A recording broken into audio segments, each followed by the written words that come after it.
Penjual lelucon, cerpen Masdar Zainal. Semakin hari orang sedih di dunia ini semakin banyak.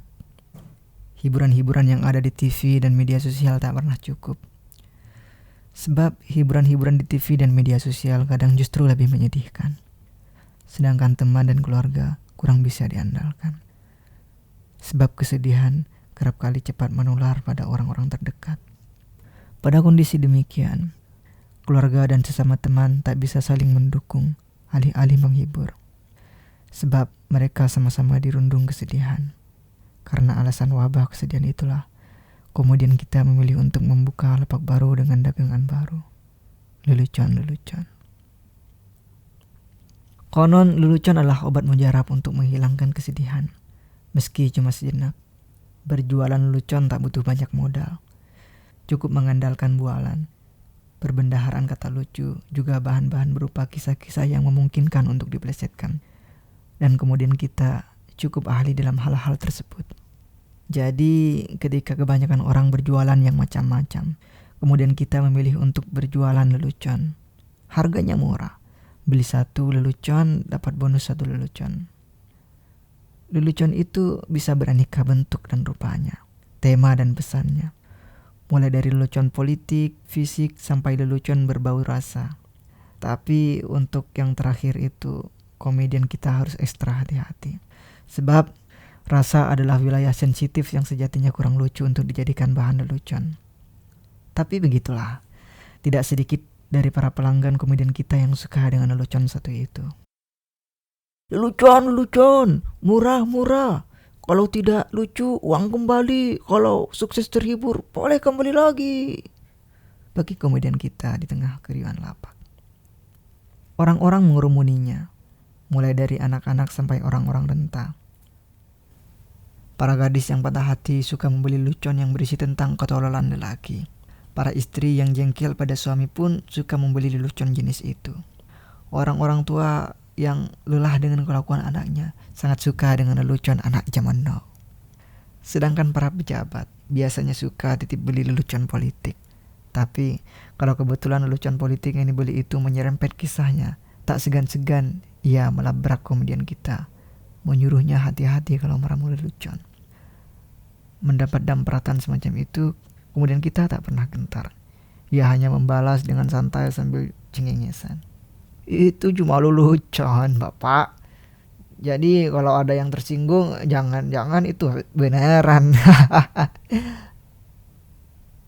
Komedian kita orangnya humoris. Memang begitulah seharusnya syarat utama menjadi seorang penjual lelucon. Bahkan penjual apapun memang seharusnya humoris. Calon pembeli lebih suka disuguhi senyum dan tawa ketimbang muka kecut. Biasanya komedian kita meracik lelucon-lelucon yang dijualnya itu tengah malam, saat suasana hening.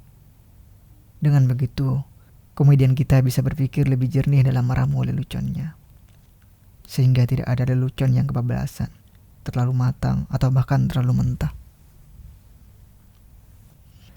Seiring permasalahan manusia yang semakin kompleks, yang menimbulkan kesedihan yang semakin rutin, ditambah lagi musim pilkada yang semakin dekat, juga suasana politik yang kian menghangus. Lelucon-lelucon komedian kita kian laris. Tak pelak, penghasilan komedian kita dari penjualan lelucon kian menukik. Sampai-sampai komedian kita mulai kehabisan bahan untuk membuat ramuan lelucon yang baru. Sebab tentu saja para pembeli tak pernah sudi membeli lelucon yang sama. Hal itu membuat komedian kita kewalahan. Bahkan meski harga leluconnya dinaikkan 2-3 kali lipat, para pelanggan yang sudah kadung ketagihan lelucon komedian kita tak pernah mempermasalahkan. Seperti malam itu, komedian kita kedatangan pelanggan seorang istri pejabat yang memesan lelucon begitu banyak. Belum pernah ada orang memesan lelucon sebanyak itu. Sebab suaminya yang seorang petinggi sebuah partai tersandung kasus yang lumayan menyedihkan. Hingga tindak tanduknya menjadi murung selama berhari-hari. Dibutuhkan banyak lelucon untuk orang seperti itu. Maka malam itu juga komedian kita mulai mengumpulkan sisa-sisa bahan yang ada, meramunya dengan lihai sekena mungkin dengan tema yang diminta, dan mengirimnya dengan gegas untuk pelanggan istimewa. Esok harinya komedian kita benar-benar kehabisan bahan lelucon. Sedangkan ia harus tetap berjualan supaya pamornya sebagai penjual lelucon tidak mandek hanya gara-gara libur jualan sehari. Untuk meraih kesuksesan dan kepercayaan dari pelanggan, hal semacam itu harus dipertimbangkan. Begitu pikir komedian kita. Maka untuk tetap bisa berjualan, kemudian kita mulai berani merubah bahan yang sebelumnya jarang ia pakai, yakni lelucon-lelucon beraroma rasa. Lelucon itu memang rawan, tapi begitu jadi, hasilnya kadang menakjubkan. Orang bilang meledak, bikin hati deg-degan, seperti bermain taruhan. Lagi pula, menurut komedian kita, sesekali ambil lelucon beraroma rasa tak jadi masalah selama tidak melampaui batas. Maka yang terjadi, terjadilah. Ketika lelucon itu disuguhkan, ledakan dari kepuasan pelanggan memang muncul. Namun, beberapa waktu kemudian, orang-orang yang tersinggung mulai menghujat dan melabrak komedian kita secara terang-terangan. Lapak jualan lelucon komedian kita, kukut sudah diporak-porandakan para pihak yang tersinggung itu. Komedian kita minta maaf ke sana kemari. Tapi apa boleh buat, komedian kita lupa, lelucon-lelucon itu muncul dari liang paling mengagumkan di kepala manusia, mulut. Dan lelucon apapun, kalau sudah terlompat dari liang itu, tak bisa dimasukkan kembali. Itu lebih buruk dari muntahan. Bahkan muntahan bisa ditelan lagi. Tapi kata-kata, bagaimana cara menelannya? Semenjak itu, komedian kita memutuskan untuk istirahat dulu dari membuat lelucon-lelucon. Komedian kita sadar, tak ada yang benar-benar lucu dari lelucon semacam itu.